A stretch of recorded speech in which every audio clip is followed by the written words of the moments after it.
What's up, everybody? Whew. Season 2 from the gutter to growth, talking about relationships. You better know it, family.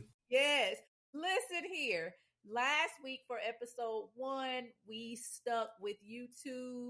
So, for those of you who are with us on Facebook, if you did not get a chance to see episode 1, go on YouTube and subscribe to our channel. That Please, way you please, will not please. miss any episodes.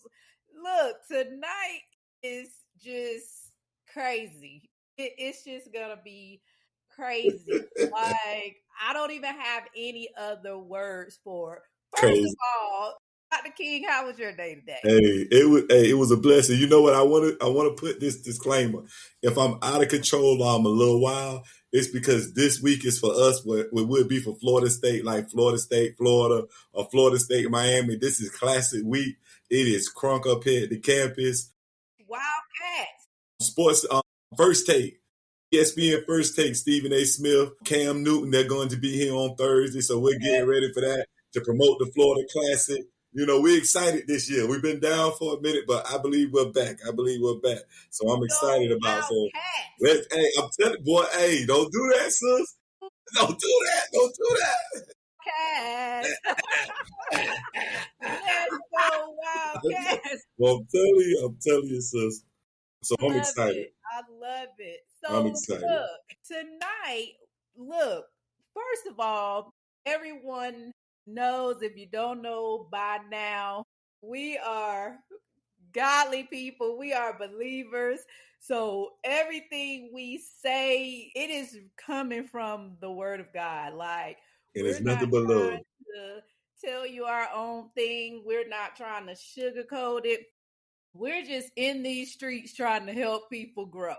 That is, In at these the streets. end of the day, we are trying to help people grow, not from what we've heard, but from our own experiences. And tonight is no different. Just tell it. Look, bro, here's the thing. You've been talking about this, like, you've been throwing this nugget in. Even last season, you made this comment about bleeding on the one you love. Like, you said it several times, and that thing has stuck to me. And I'm like, man, we got to talk about that. And guess what, y'all? We are going to talk about that tonight. We're going to talk about it tonight. Yes. Married, but still broken. Stop bleeding on the one you love. First of all, bro, how many years of marriage do you got? Well, this is what I want to say 24.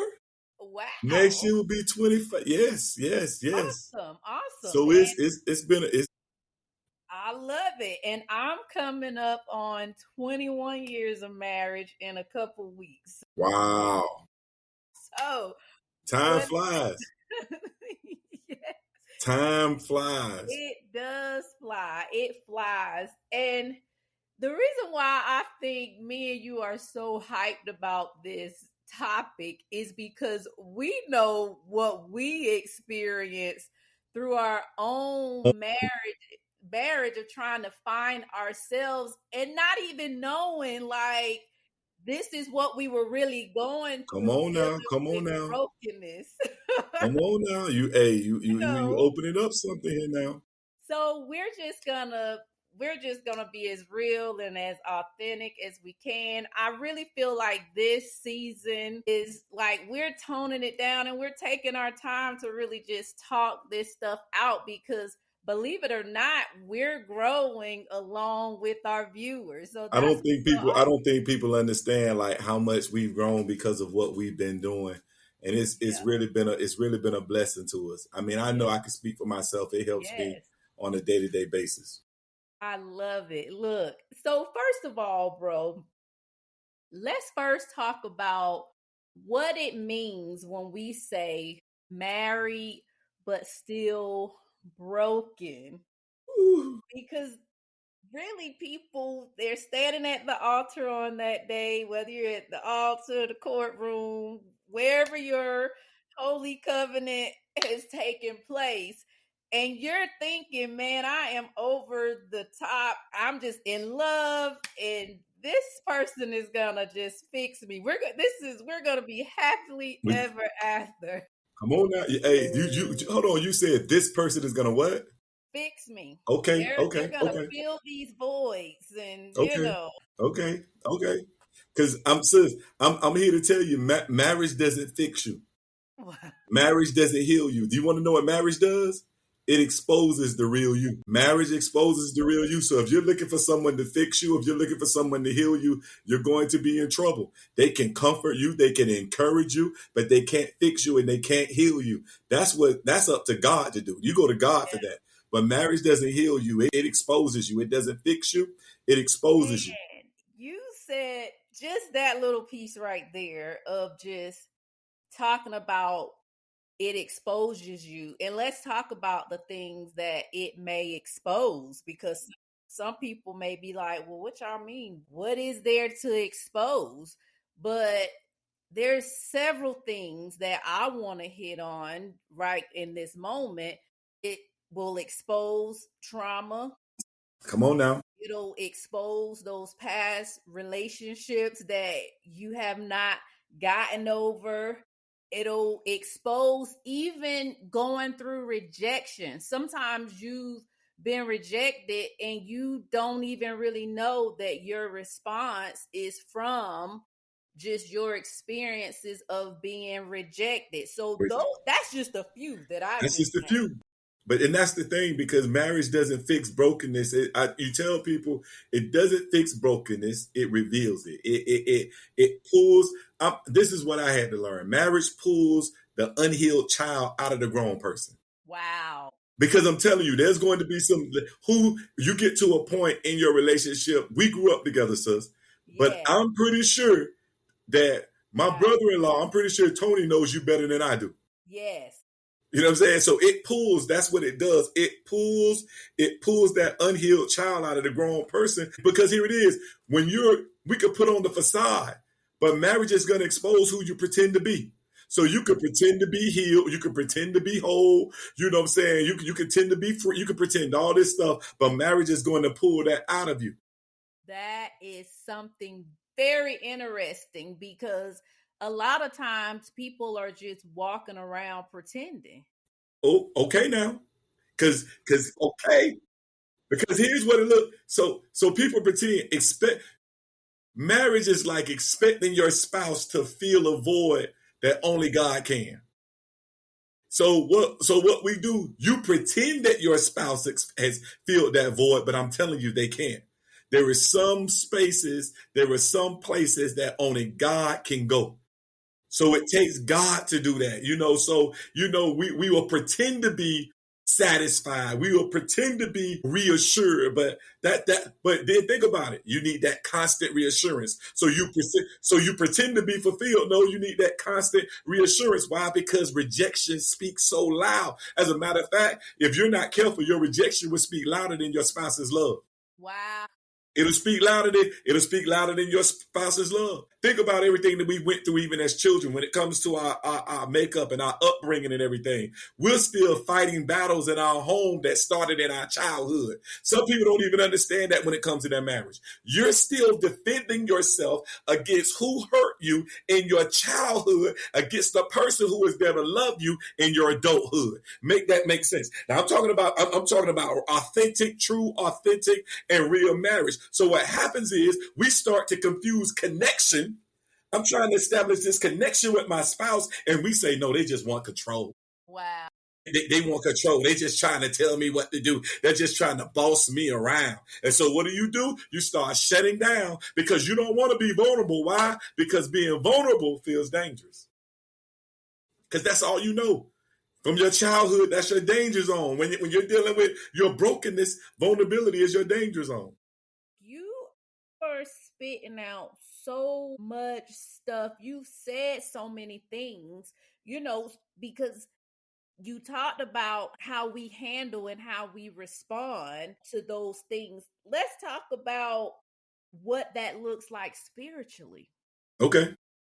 Like, because sometimes in a marriage, we're trying to navigate through a marriage unhealed, broken, and then it not only manifests physically It's with us putting up that defense mechanism or just withdrawal or distancing ourselves, but it also shows up spiritually in a sense with you can't even have that spiritual connection, that oneness that the Bible talks about that's supposed to come with, the union of marriage. Like when you're dealing with brokenness and your own unhealed issues, it's hard yes. to have that oneness. Why? Because that trust is not there. Mm, Like you that's have to really say, like, I'm fully opening myself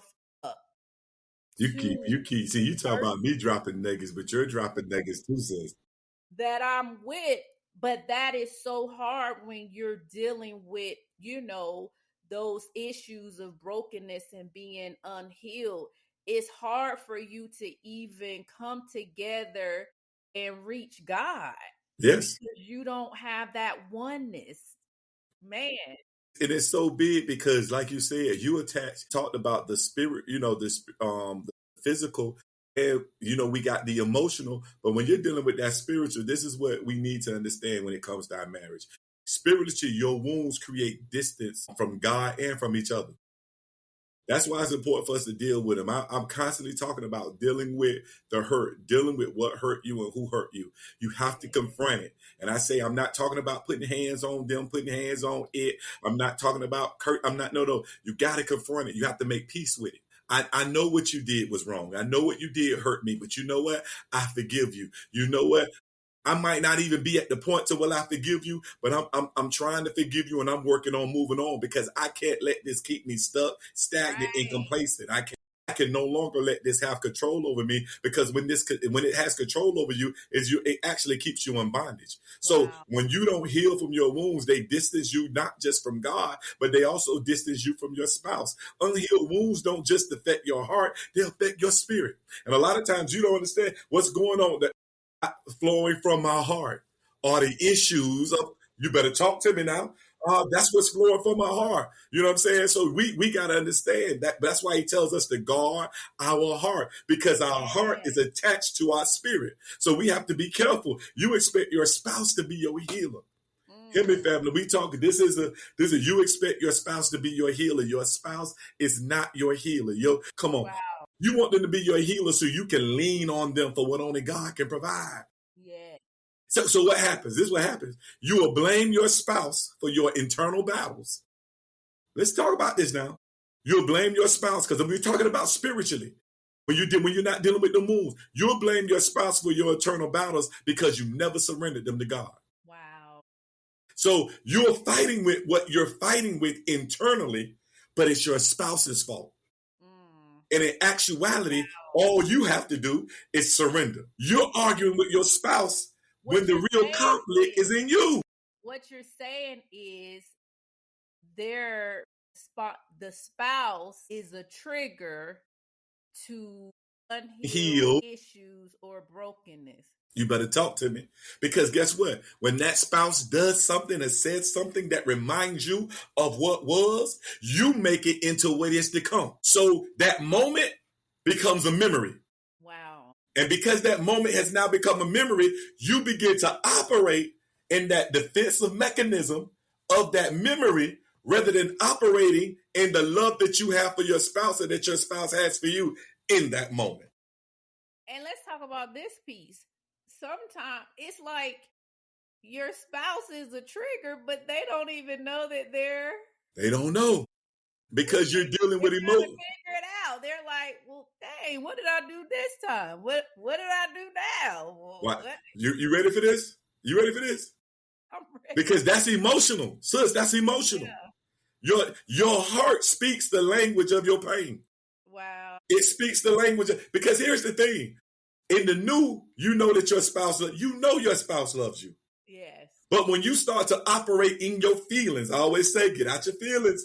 Get out your feelings. When you start operating in your feelings, or you start operating in your emotions, your heart begins to speak the language of your past pain. Wow. Wow. And guess what? You understand that language because you speak that language. That's a part of who you are because you've never dealt with it. So the whole time it hasn't risen, it hasn't showed its head, but it's been talking to you the whole time. And just sitting here, what is crazy is the spouse doesn't even know how to handle it or how to respond. They're trying to figure out, where is this coming from? Like, what did I do? Where did I go wrong? Like, they trying to make sense of something that has nothing to do with them. They're trying to make sense of something. You ready for this? Y'all don't. Come on now. Y'all keep on supporting us and everything. This is not on my sister. This is on me. This isn't on my sister. It's on me. What they're trying to make sense of, they're trying to make sense of something that doesn't make sense because they wasn't there. Yeah. So now they're trying to, and this is the thing where you say they can't understand what they don't know. You keep covering it. You keep hiding it. So they don't know. What's wrong with you? Nothing. What's wrong with you? I'm fine. If you can't be real with anyone, you got to be able to be real with your spouse. That's why it's important for your spouse to be your safe. Your spouse needs to be your safe place. Yes. Your spouse is your safe place, not your amazing grace. Not your savior. Yeah. Safe place. I like not your savior, your safe place. Your safe place, not your amazing grace. Wow. You got to know who your spouse is in your life. And what happens is we start to project all these things. And so just think about the times that I say we, because we do it too as men. Here it is. We overreacting to something so small. Why are you overreacting? Why are you acting like that? What's wrong? And so I tell people this. If your spouse starts acting in a way that they normally don't, it's easy to get triggered because you're trying to figure out why they tripping. Yeah. But try and figure out, hold on, they normally don't act like this. What triggered them? Yeah. Create a conversation. Growth should create more conversations and less arguments. Yeah. Y'all could let's talk about that piece, because what happens, we talked about our spouses should be our safe place. And this is a rule that we kind of created, me and Tony, in our early years of marriage, because when you're starting to grow and you're starting to let your guard down and allowing your spouse to be your safe place, we learn in immaturity, sometimes you can use certain things you learn about your spouse against them in moments of frustration or disagreements or arguments. And what that does is it just puts that wall back up. It creates a divide. So what we always have, what we created in our household and we shared with other couples, is you are not allowed to hit below the belt. You cannot hit below the belt. And sometimes they're like, what does that mean? What that means is you cannot take what I trusted you with, that information that I trusted you with, those moments when I gave you my heart, those vulnerability conversations. That's what you want. You are not allowed to use that in times of disagreements. You can't hit below the belt. Hit below the belt. You come at me with other stuff, but you can't hit below the belt. And what we learned from just establishing that in our relationship is that it made our safe place for each other just heighten even more. Makes it more safer. We knew that person wasn't going to come back and use that against, we wasn't going to use that against each other. We respected that those moments of vulnerability, even when we were a little heated with each other. We you have said that those moments because it was sacred. We honored that relationship, that partnership. You said something. So I'm going to say, first I'm going to tell you that one thing that me and Adrian often always say, respond rather than react. Listen to respond. Don't listen to react. Because if you're reacting, you're not letting the other person finish. Right. Listen to respond. Listen to what they say so you can get a response. But I would say this, I'm going to speak from a man and you may have something to share from a woman's perspective. because we talk often. You know, me and my co, I'm in an office full of whips, so we laugh, and that's a man thing. But one thing I'll say when it comes to a man, if he's vulnerable with you, and that wall. So this is for somebody. If you're listening, please hear me, because you're trying to figure out why your spouse or why your boyfriend, why you feel like they just don't talk to you like they used to. It's because they trusted you with something and you threw it back up in their face. Wow. I'm telling you I'm a man, so I'm just sharing. I'm not saying all men, but I just believe most men, when they feel like they can't trust you with their words, it's hard to win their heart. Wow. I want you to let that sink in now, because they're building. I'm giving you my words, but when you mishandle my words, in my mind, you're going to mishandle my heart. I can't trust you to take care of something I said. So how can I trust you to take care of my heart? Wow. When it comes to our relationship outside of God, that's my most prized possession. Yeah. Breaking down these walls, because men, we build these walls to give you my heart. Wow. And my husband always jokes with me because sometimes he's like, I think like a man. I don't know if it's because all brothers. Boys, I'm like you. Like, I had these walls and they were high and they were thick. So if I start letting those walls down and letting you get to those layers, and you violated that, man, that is huge to me. That's huge, because I'm going to be honest with what I'm learning about myself because of my childhood and my upbringing. Trusting people has been a difficult challenge for me, to trust people, allow people to be close, and just so if you're in that circle with me, that says a lot. Like, if you see my heart and you see me share my heart or cry or what, like, that says I have to really okay now you. I gotta trust you. Yeah. So, because when you've gone years and years protecting your heart because of pain and hurt and different rejection, that is huge, so I would say that matters. That same point, is relatable to women as well. So, and it needs to be, because that's the thing where you're saying you don't hit below the belt. I'm gonna tell you something now, and this may be helpful to somebody who's married, or who's thinking about who's getting ready to get married or something like that, and you're listening. I'm gonna tell you something, and I want you to just take it to heart, take it all in love.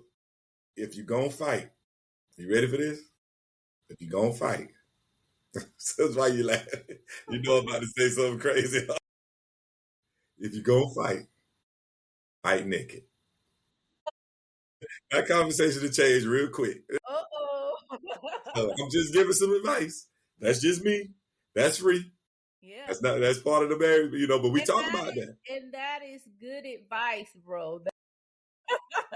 That is good advice. And don't go to bed mad. Yeah. My husband will tell you, now I'm 21 years in, so I'm good. You still mad? I'm good. I'm gonna go to sleep and sleep like a baby. And we siblings. We got the same DNA. Oh God, we got the same. We siblings. Look, if we still need to talk tomorrow, you gonna be there and I'm gonna be there. Like, neither one of us, So you have to get to that point in your relationship, and you got to get to the point where you can laugh about something. You can be, my God, I don't know if that ever happened to you, bro, where y'all are mad at each other and y'all just you're laughing. Cause you like, why I'm tripping, man. I'm tripping. I'm thinking in my mind, and I'm laughing like, you're tripping. And I'm looking at her, and I want to laugh, but I gotta stay. you're gonna get in trouble. Yeah, You I better gotta wait stay because you till the start right laughing, so I gotta time. stay like I'm still Yeah, mad too, but I want to right, laugh because right. that's my personality anyway. Yeah, It yes, is just like, but we've got. I'm telling you, it's funny. I tell people all the time. I say, listen, we two different people, so do we still argue? Yes, but boy, the disagreements that we had when we first got married compared to now, oh my God. From 10 years ago to now, from 5 years ago, I'm talking about you've seen the growth and you've seen the yeah, change. yeah. Because it's certain things, it's like, why am I gonna waste my time? Right. You get to that point, and it's like we just let I'm saying, I ain't about to, I already know what he gonna do, but I do tell her this, you get mad and you talk about you gonna leave, but wherever you go, I'm going with you. Yeah. It ain't where you going, it's where we going. We go. I'm moving. Where are we moving? Right. Leaving. Where are we leaving? Hey, we too far in now. We in this together. We're too far in. This is one of the biggest things, though, bro, that I've learned when it comes to marriage and just issues.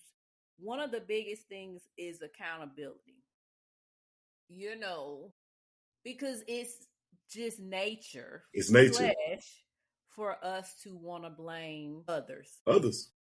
It's just, it's just easier to put the blame on others. And, just sitting under my leadership at church, it's always, what did you do? And what do you need to do? Like, it's like that That's accountability always is me as a person. What can I do? Because at the I. end of the day, that's what the Lord is going to be looking at. Me. But you know what blame does, sis? Blame puts blame causes us to put on blinders. Mm, Blame causes us to put on blinders, so we become blind to what we did, which causes us to not be accountable for our own actions. Because here's the thing: you can't heal, and so when we're not accountable, it's like said, I don't see that. I don't see. No, it's right. I don't see it, and it's right in front of you, but you refuse to be accountable. So you just, I don't see that. So blame causes you to put on blinders. And marriage doesn't break when two people are imperfect. People think. I'm telling you, people think, oh, they just didn't work out. Now, you didn't work out. Now, you said God put y'all together. Let God right. put together, That let no part, man put that asunder. piece. Because we're quick to go before God for the marriage, but get as far away from God as we can for the divorce. We go to the courthouse and the lawyers for that. We don't go to God. We don't talk to God about none of that. You know what I'm saying? We don't talk to him about none of that. And then if we do, we try a lot. Some of us will try and sculpt it in a way that it fits our narrative, Right. rather than Right. Yeah. but marriages doesn't break because two people are imperfect. Marriage breaks when two people refuse to be honest. You got to Yes. be honest. Love that. You got to be honest. You got to be Yeah. honest about your imperfections because if not, you're gonna keep sabotaging the covenant agreement that you made. So I that's love yeah. that. So it's Wow. called maybe I can say it like this: you need to be when it comes to your marriage. The time that you need to be selfish is when it comes to your self-awareness.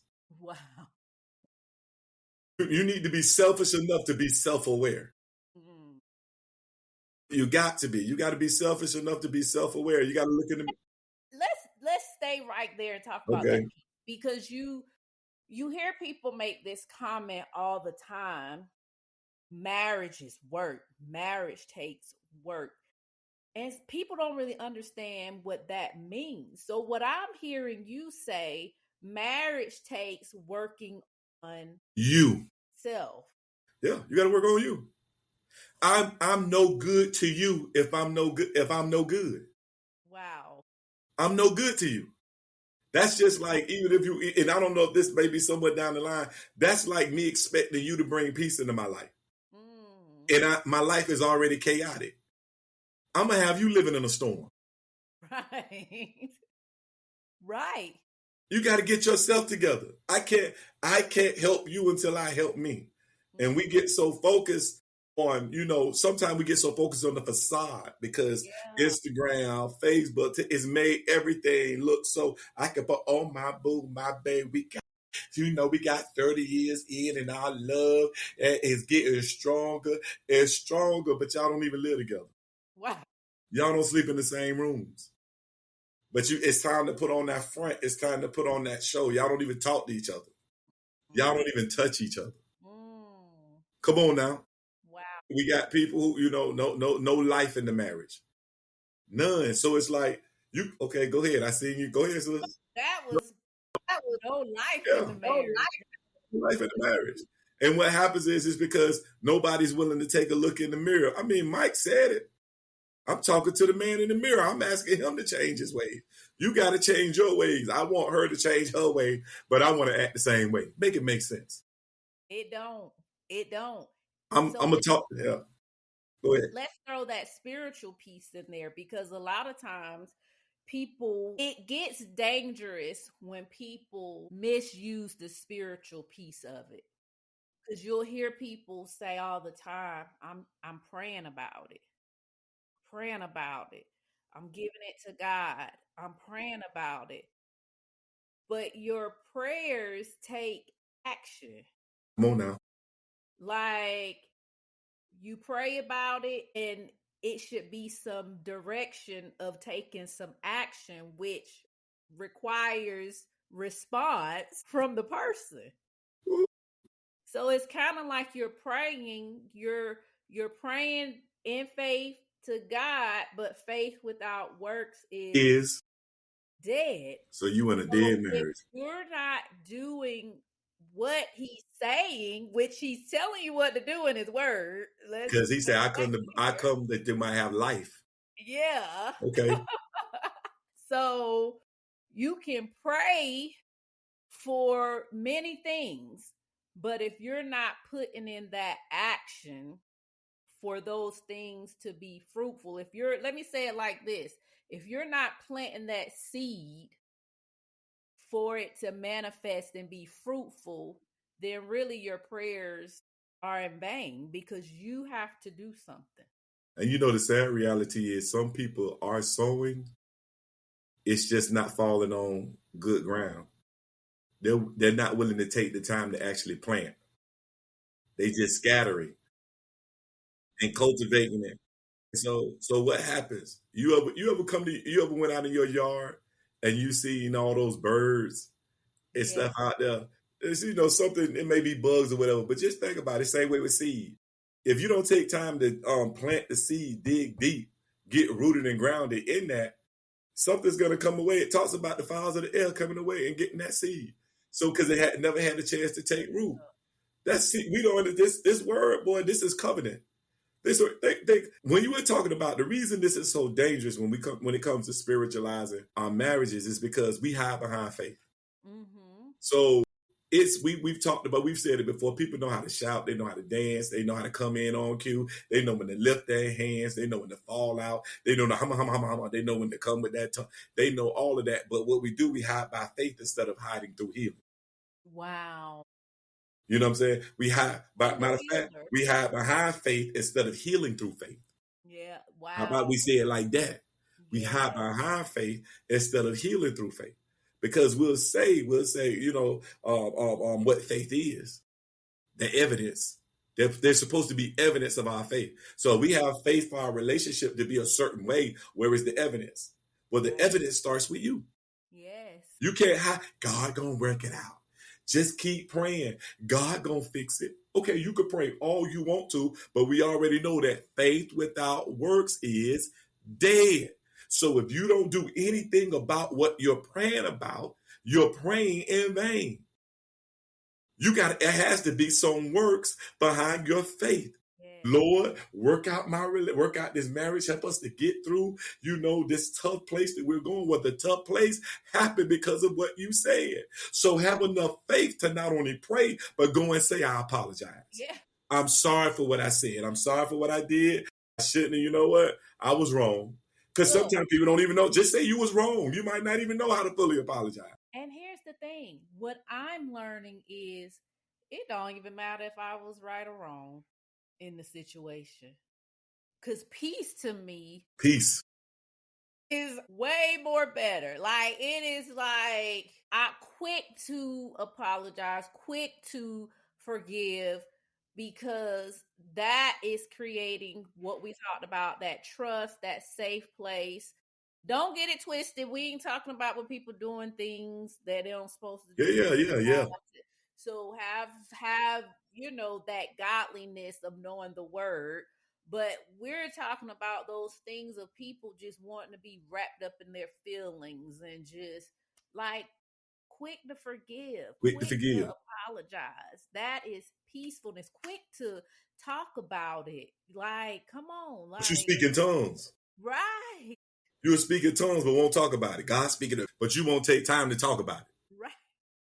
Come on, man. Make it make sense. Because your tongue Yeah. should give you Yeah. that Come on, you can interpret.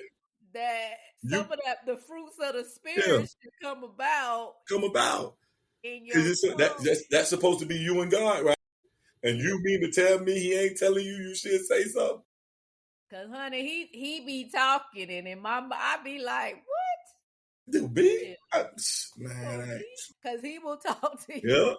And we'll sit there with, hey, man, quench not. We start quench the spirit. It's something. It's something. And because the thing is, in this, and the danger is that how we use this, how we use the word when it comes to this, because it's dangerous because we'll dance over stuff we should be dealing with. We sit here and we talk about, God to give us a scripture and we'll talk about how this is my shield. And then we'll use that scripture. It's my sword. It's my covering. But he can't give you a scripture for the solution to the problem. He talks like that. It's like all these things we quote the word, but won't let the word cut. We won't let it correct. We won't let it clean us out. You know That what I'm saying? is the peace. That is what people run from: the The correction, correction. the cutting, the pruning. They don't. That's That's the how peace. growth takes place. Yes. So hear me. If you are unwilling to be cut, you are refusing to grow. Wow. If you're unwilling to be corrected, you're refusing to grow. And Wow. if you're unwilling to be clean, you're going to be stank. Wow. You're going to spoil. You're going to be rotten. That boy said you gonna be stank. Because it's going to rot, because you refuse to be clean. The word, you're clean through the word, if you're not willing for the word to clean you, what happens? If you're not clean, you're what? You dirty. Yeah. And we know a dirty person eventually starts to do what? Stink. So I'm not telling you something that's not word. I'm giving you the 2025, King Rod. Yeah, but that's come on. Look, and we know that we have people who are listening and they're just like, man, that forgiveness piece is so difficult for me. It's difficult. And forgiveness is poisonous. Like, Ooh. it's poisonous. And let me expound, like, when you harbor forgiveness, that is where sickness comes. So many things take place, even in your body. You saying something, sis? Physically, spiritually, when you hold on to unforgiveness. Forgiveness. So I just want you to really think about that for a minute. Like, is it worth? Is that thing, that situation, that person worth you? Is it really worth it? Inside of you, Is it killing. really? Is that poison? Is that poison? I mean, really, you're asking yourself, is that poison really worth it? Are you really willing to keep drinking that poison? Wow. And what they say, you drinking it, holding a grudge is like drinking poison, expecting the other person to die. Are you really willing to hold on to that? Because I'm telling you, it's toxic. Yes. It's toxic. It is forgiveness restores a marriage. It stops the cycle of bitterness. That's why you got to say, because I'm telling you, bitterness, I'm talking about it's easy. That bitter seed will take root real quick. And so that's why you have to forgive. Forgiveness frees your heart so you can engage. Yeah. Because when you're not engaging, come on now, if I'm not engaging with you, I open myself up to start engaging with. We don't want to talk about that. So that's why it tells you to be quick to do those things, because the Bible understands if you're not quick to do those things, other opportunities will present themselves. Yeah. They That's sound good. They look good. yeah. They smell good. They talk good. Come on now. That's what they're easy to talk to, Easy to right? talk to. That's what people will say. Like, I mean, it just happened. They were so easy to It was talk. so easy to talk to. They listened. They were willing to listen to me. I remember I told Ada something one time. I had read this and it was interesting because you know doing the sometimes sitting and doing the marriage counseling and stuff like that. And I read this article and it was talking about why men cheat. And I was sitting there thinking that it was going to say something about because of another woman, you know, and this and she, so maybe they feel she looks better and all this. And it was just talking about they got somebody who will listen to them. And I was like, huh? That was one of the top reasons. The conversation. Crazy, Nothing else. For conversation. crazy. They just want somebody to listen. And you know, I was just as you were talking, I was thinking about so many people are living together in these marriages, just harboring this unforgiveness. So day to day, it's like no talking, no communication. I'm only talking to you when I need to talk to you due to bills or business or children or I mean, do you know how difficult and heavy that is? So heavy to just go day in, They day out. out, having to be around people. You got people that go to church, serve in the church, heavy, don't even talk to each other as spouses, but Poor. serve, I'm you glad know. I'm glad you said that because even in the church, at our church, one of the biggest I said this I don't have a problem with saying it. I tell them we Kojic on first Sunday. You know, we are a Church of God in Christ. That's our denomination. I tell we Kojic on first Sunday. But I said I want you to sit by your spouse. And the reason I want you to sit by your spouse is because when this word is going forward, I want y'all to be able to look at each other. I Yeah. want y'all to be able to nudge each other. Because I believe the word brings healing, it brings restoration, it brings reconciliation. So I believe as you're sitting by each other, it gives you a chance to look and be like, yo, It does. you know, Pastor, yeah, we got it, yo. It Bro, get so I wholeheartedly agree with that. yeah, Like, because you I, know we could be because we could be separated. You know, leader these here and that. I like them sitting by each other, so that communication avenue. That's why, hey, when I say look at your neighbor and tell them I love you, and there's nothing you can do about yes. it. Yes. Y'all just finished arguing in the car. Yeah, And but now, and guess what y'all go? The owner and you and everybody look at your name and guess what? Then sometime I tell 3 people I love you. Because guess what? Now, you gonna tell you gonna tell them you love them, but you can't tell your spouse you love them. exactly. That's not of God. Come on Like now, that is it's not. it makes you check yourself. It's supposed to make you check you, and so that's the beauty of it. That's the beauty of it. So we gotta, You we said let me you said something that's so crazy because I don't even say that to Tony. Like I love like if I when I'm being petty, I love you are my brother in Christ. So I'm good. I love you because you are my brother. I'm gonna start using that. Come here, first lady. Yeah.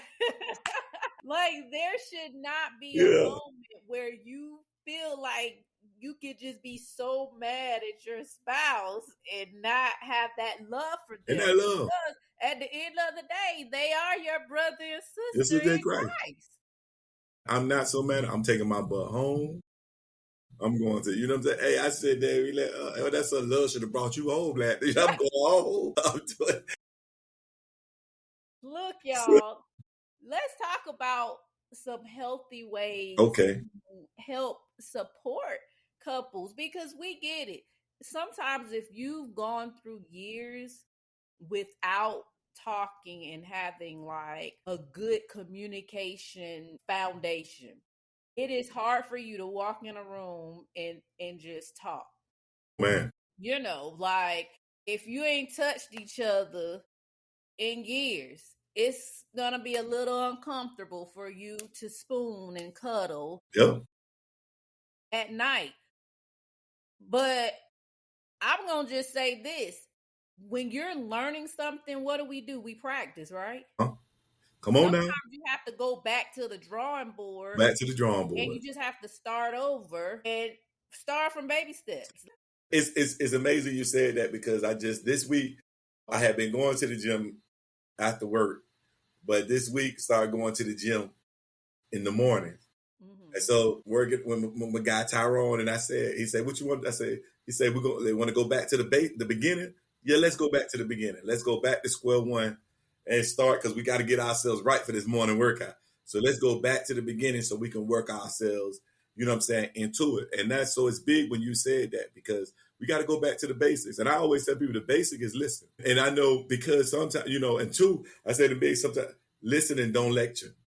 Right. I'm an educator. So so it's easy for me, and I might not even realize it, but I may find myself, my spouse may take it as I'm trying to lecture them instead of actually trying to, I think I can say teach them or share with them what my, you know what I'm saying? This is why I'm feeling the way that I'm feeling, but it comes off as a lecture, like you lecturing me like I'm a child. So you got to listen. And two, I've learned you got to sometimes just be present. Yeah. Don't always try and fix it, because sometimes we got to learn how to support each other. We got to learn how to encourage each other. You got to be there. You got to be supportive. You got to be so many times we try to fix. You can't fix everything. Sometimes you just got to be that shoulder. Sometimes, as much as you want to say something, don't say nothing. Just let them talk. And it can be hard. So I tell us, hey, if you don't want me to say nothing, don't ask me. Yeah. Just go ahead and get it out. Because when you say, what do you think? So I'm getting ready to respond. I just want, okay, tell me you want me to listen. And you know what? Sometimes your communication may be praying together. And praying together, praying over each other. Come on now. Speaking those things over your spouse, not in a rude way, like, and Lord, let him listen to me when I those quotes. It's like pray like godly things, like get in your word so you'll know how to pray over your spouse. Build them up, and y'all do that together. I'm telling you, praying together with your spouse. You having a difficult time communicating, I'm challenging you. Y'all pray together. Over each other and just watch God. That conversation will be totally different, because it's going to make you see you and not them. Yes. Totally different conversation. Yes. And I'll encourage you too. Sometimes we put ourselves around people or other couples that are not fruitful. Most definitely. Talk about it. That can't pour into you. Like, you have to guard your marriage and your relationship. And gotta guard them. Sure, you're surrounding yourself and you and your spouse surrounding yourselves by people who can uplift you, pray over you. Like, I've been around couples or heard people say, like, if a couple is going through something, I mean, if you're not happy, then hey, just that's not what that makes no sense. That's not Bible. You don't just be like just brushing it off like it's nothing. Like, God doesn't honor the marriage covenant. Like, you got to make sure you're surrounding yourself by people who want to see your marriage thrive and see it successful and succeed, because like we talked about last week, decisions mean everything, especially when you're talking about that marriage covenant, because especially if you have created a family, it's not just about you.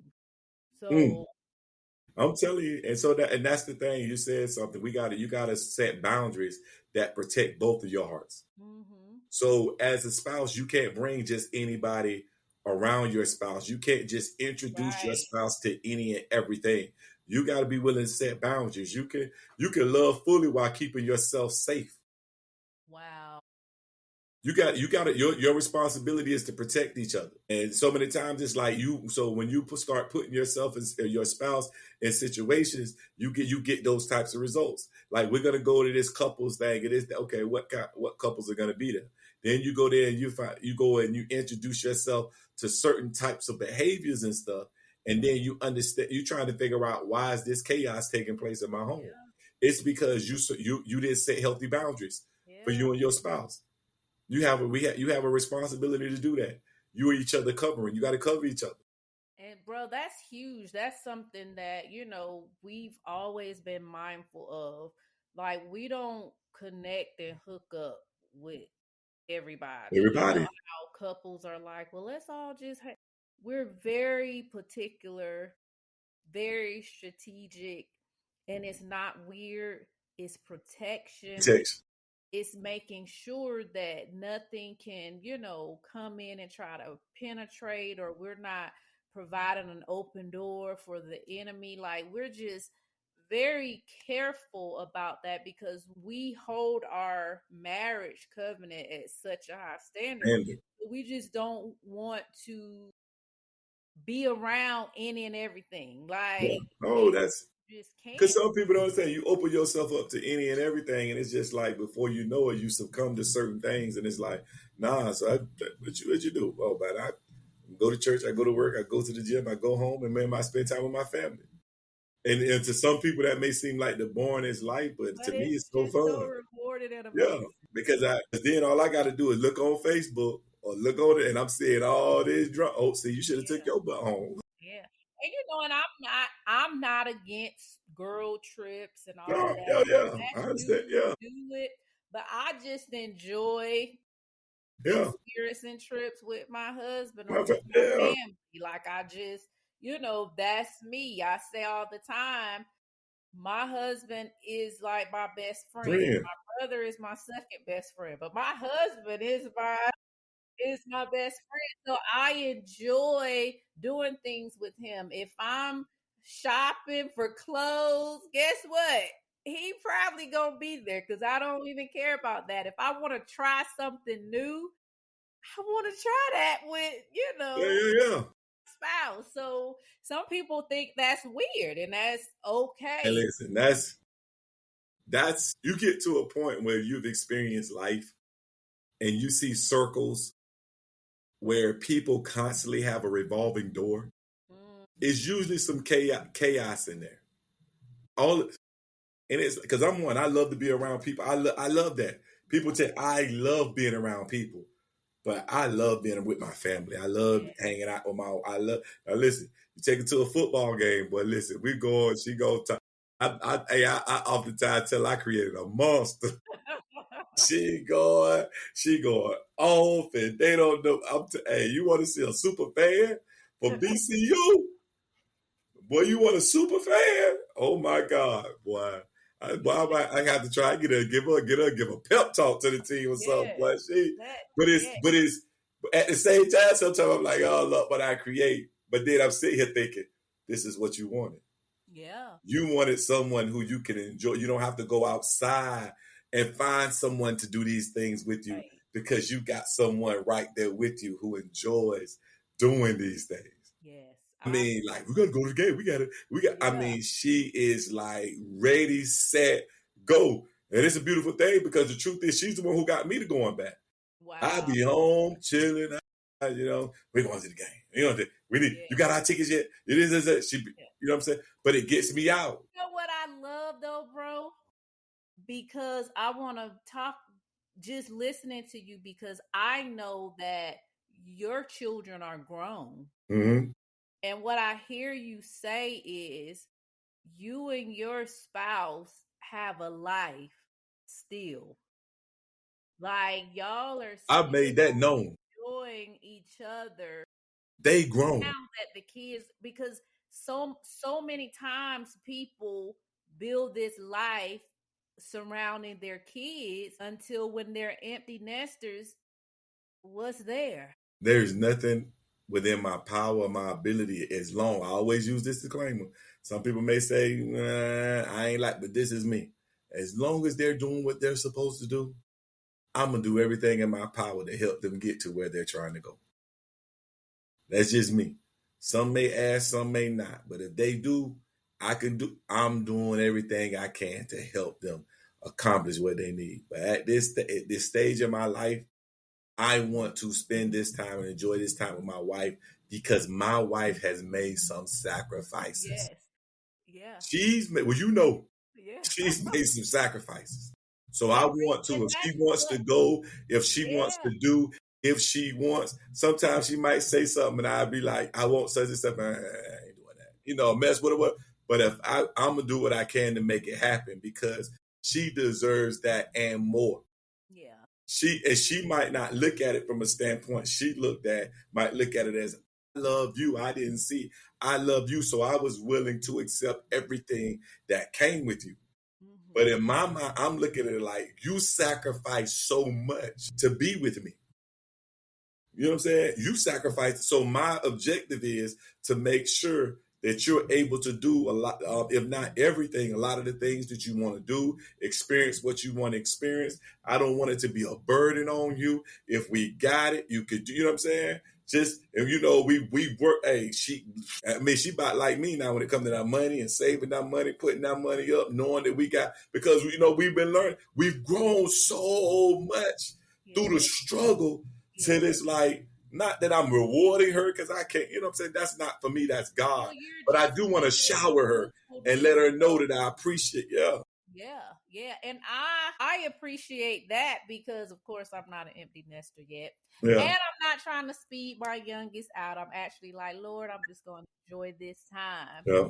That is what you look forward to, like when you've gone through the sacrifice and of raising children and making sure they're taken care of, but just knowing you don't lose your marriage in the midst of that, so that when you are empty nesters that you can just be all about each other even the more. Can I say this and people not get mad with me? And I love you with all of my, don't make your children an idol. Wow. We had a prophet that just came, a prophetess that just Oh, so came. I'm in the vein. Okay. Don't make your children an idol because we do that. We pour, and you see, I've seen where that's the issue with a lot of marriages. My kids, my kids. I'm gonna tell you something. This was my education on that. I can remember when Deke was trying to spit his game, Yeah. and so he trying to spit game. I said, "Mama, he ain't got no." I mess with Deke. We mess with him. But I love one shout out to my stepdad, my dad. I made shout out to him, but he was spitting his game, and he finally proposed to her. Mm-hmm. And I can remember Mama having a conversation with me and Snap like, you don't need to get married. We hear this, that, this, that. And I thought about that. I thought about it from the standpoint of this. I'm like, bro, we already ain't home. Yeah. We got our girlfriends. We gone. We playing sports. Then we started working. All this stuff. We were never home. Hanging out with friends, this, that. If she would have been by herself the whole time. Yeah. Yes. Saying, well, my kids, you better do what God say. Yeah. You better honor the covenant agreement that God put you in. Because the same way you got grown and had kids, the same way your kids gonna get grown and have kids. Yeah. The same way they gonna move. The same way your parent gotta call you and ask you where you at, how you doing, check it on you. It's the same way come on now. Yes. So I'm just telling you, I'm not telling you not to love them. Right. I'm not telling you not to raise, take care, support. So please don't misconstrue what I'm saying. I'm saying don't make them your God. You right. Because people do that. Yeah. They make them their God. Yeah. It's like it turns into a form of idol worship. Yeah. That piece, that part. So you gotta be careful. And here is your spouse, and you wondering why once the kids get older or grown or get out, they gone. Because you were so focused on them, you never had a chance to focus on each other, and so the love is grown. Like you say, y'all never touched each other. Well, I gotta. I don't even want. I ain't gonna get into this, but they talk about the order. Who you gonna save first? Right. But I'm gonna leave that alone. I'll let y'all know. I'll let y'all figure that out. Kids gonna be Oh my mad at God, me. I remember that.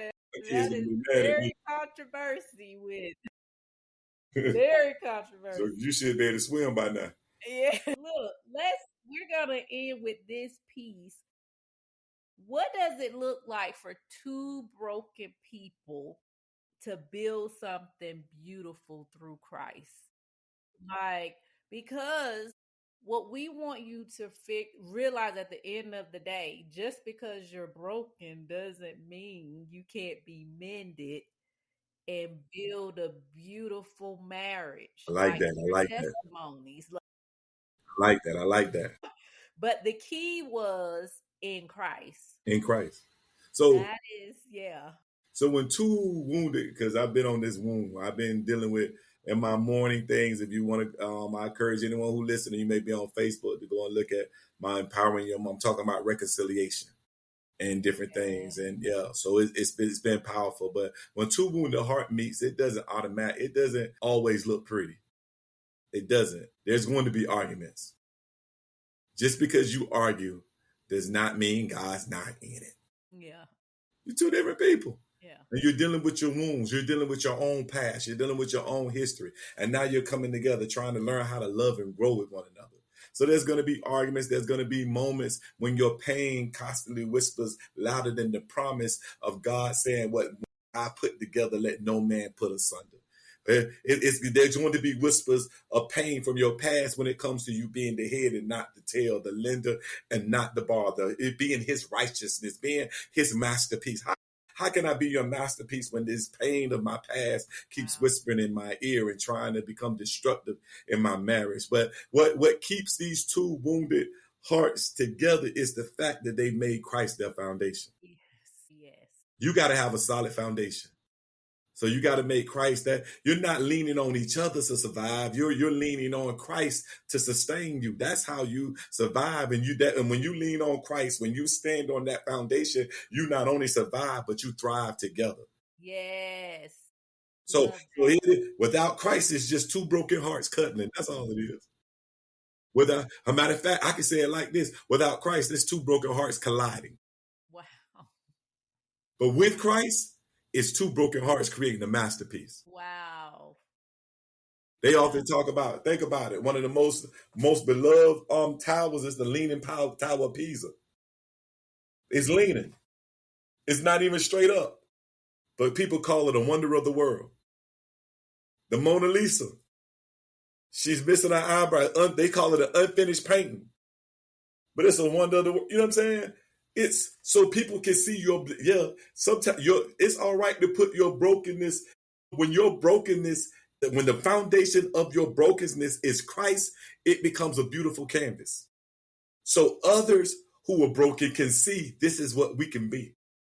So what you're saying is it goes from battlefield to It goes from that. Yes.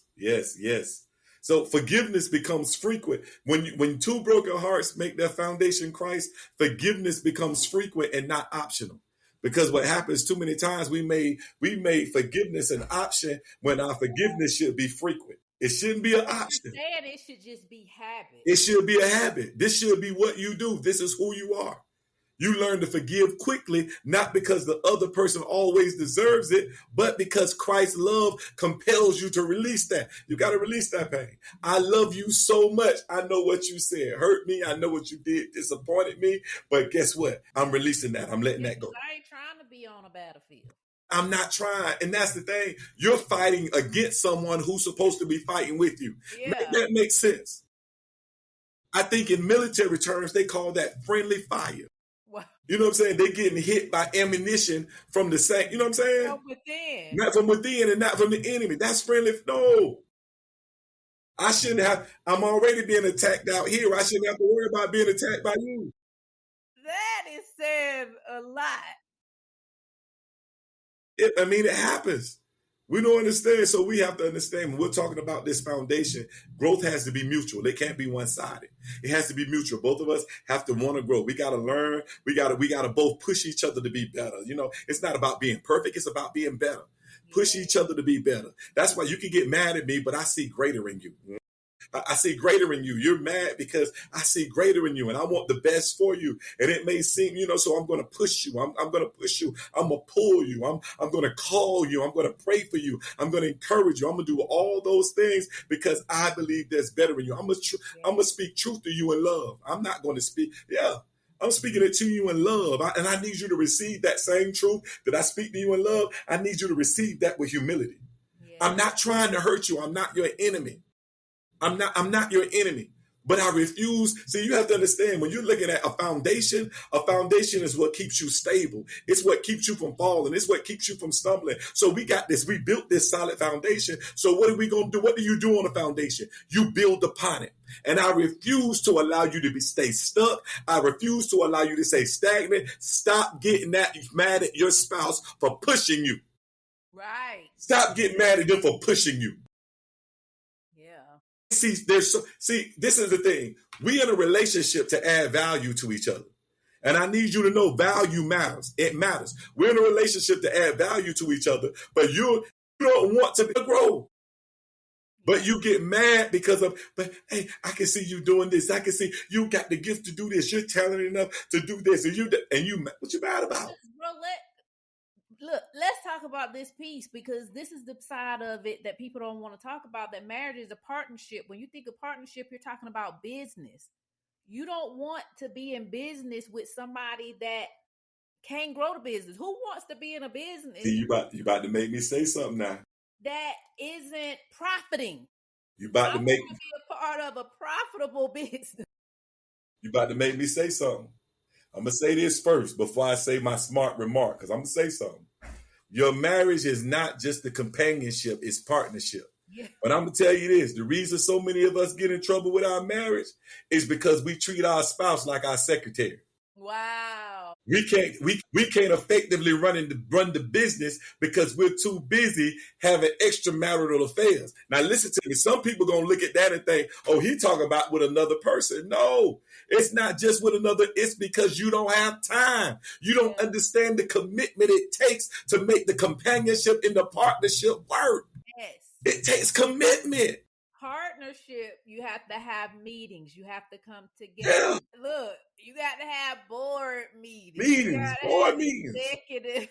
This is a business. Okay, so sis, can we? And I know we got to get off of here. I know we got, but can we say so? When we talk about it, even when you say what we do in our marriage is we grow to love one another.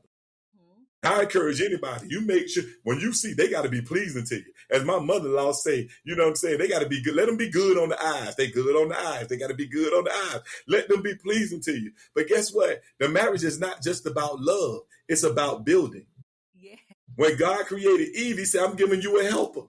I've given you an assignment that I need you to fulfill, and I'm giving you her because she's the one who's going to help you get there. No, he's not the one. See, I'm about to get in trouble because people just want her to sit down, be quiet, don't say nothing. Listen, your wife is going to get on your nerves. She's going to get on your nerves. You want to know why she get on your nerves? Because it's that nagging is pulling.